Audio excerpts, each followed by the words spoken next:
What is up, everyone? Welcome back to another video today, and in this video we are doing the 49th installment of Retro Reviews. Today we're going to be reviewing my NG models 1 to 400 scale United Airlines Boeing 747SP in the Saul Bass livery. My only NG 747SP in my collection so far. They have made countless other subjects that I would want in my collection, but just haven't gotten around to getting them with all the other releases that keep coming out from other manufacturers. So the NG 747SP gets quite a bit of praise for being way better than some of the other offerings on the market, like from JC and other manufacturers. And JC is really the only one I know off the top of my head that has made an SP mold, but I'm sure there are more out there. I'll have to take a look at that while I'm editing this video. So this model was released in September of 2021, and I picked it up in November, just a few months later. And I'm very happy to have it in my collection. So go ahead and start off with the box. So right here you've got Boeing 747SP up here. Image of the plane along with the tulip in the background there, the Saul Bass designed tulip.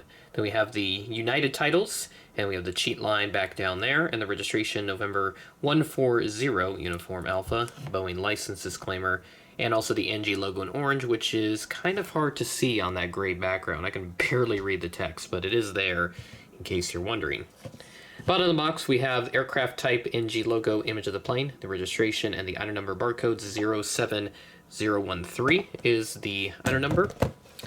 On the right side, we have Boeing 747SP, United logo, NG logo, and 1 to 400 scale collectible models, die-cast metal. And then up on the top, we have the NG logo, image of the plane, license disclaimers, and their socials and website, which of course have seen some updates in more recent years. And the top of the box is a little dusty since it has been sitting on the shelf for a few years now. So when I picked up this model, it did have a little bit of damage with one of the horizontal stabilizers coming off. I don't recall which one it was. I think it was the port side that came off. But it was attached to the model, but I noticed it was loose when I unboxed it, so I ended up having to remove it and re-glue it. But I think it would have been fine as is anyway, since it wasn't going to fall out on its own. So there we go, NG 747SP for United Airlines. It's a neat little aircraft type for sure, with the design elements of the Boeing 747 just condensed into a much smaller form factor, which is definitely a unique thing to see, but this was designed for like really long range flights at the time, so that's why Boeing made it with the extra fuel capacity and less passengers to accommodate that. So to start off at the front, we have the nose cone, and we have the cockpit windows up there. There's been some criticism of the nose shape, but honestly, I don't see anything wrong with it. It looks perfectly fine to me. Then we have the orange, red, and blue cheat line with the passenger windows along the red cheat line. This is a later iteration of the United Saul Bass livery as well. Earlier iterations had the passenger windows along the orange cheat line, but when they enlarged the United titles, they shifted the whole cheat line down by one layer in this case. There's a little emergency hatch up there, and then the L1 door, a little fleet code is printed there. I'll see pitot tube just ahead of that. 747SP printed on the nose gear door with the nose gear itself. All the wheels do roll on this model.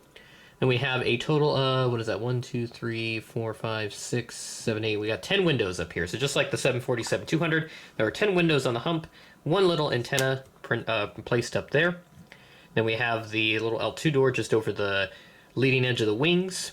And then L3 door back over there. American flag and the registration of November 140 Uniform Alpha. And then the L4 door back there. And the very lovely United Saul Bass tail with beautiful colors on it. NG did a great job replicating this livery. I'll give a little front profile here of the 747SP for NG here, if I can get it centered. That should be right about there, should be good. Try to fix the angle a little bit. It's not going to be perfect, but there you can see a nice front profile for the 747SP. NG did excellent with this mold, so really happy that they have it and have utilized it, but they haven't used it much as of late. Alongside the L1011, those are two molds that NG needs to use a little more often. On the right side of the aircraft, we do have a luggage door, which is embedded onto the wing root there, so not sure how exactly they would have opened that. I don't think that's how it's supposed to be. But someone correct me if I'm wrong on that. I don't know if that's how it's supposed to be there with that luggage door. But either way, not a huge deal. There's also one antenna at the bottom. You can kind of see it there, just behind the nose gear. Lovely Pratt & Whitney engines on there. Look wonderful. And then there's the other side of the tail. Awesome model here. We flip it underneath. We don't have NG logos. We just have the stand hole and printed details included, which I like. And there you go. There's the top of the aircraft. No overwing exits on this model, just a bunch of wing details and everything in between.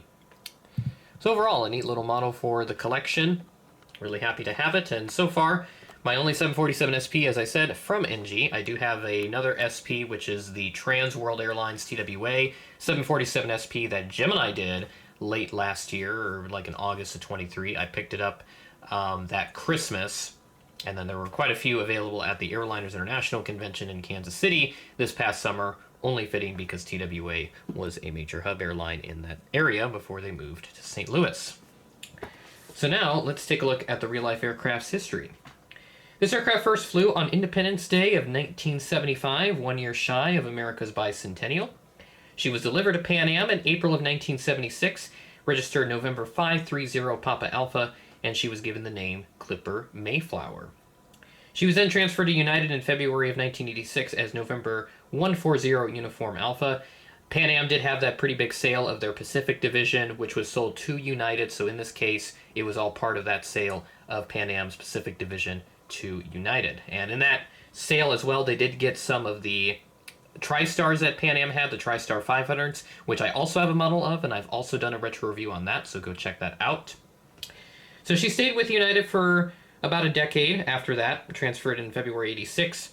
She was then scrapped in 1996, unfortunately. So the aircraft no longer with us, but it lives on in model form.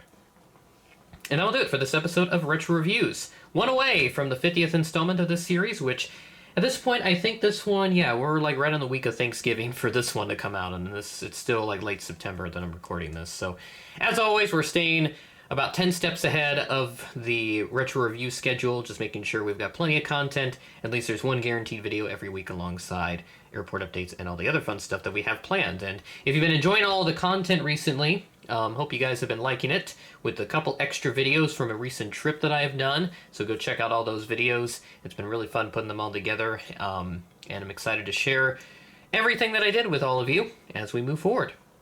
With that being said, that is the end of the video. Thanks for watching, and I will catch you in the next video.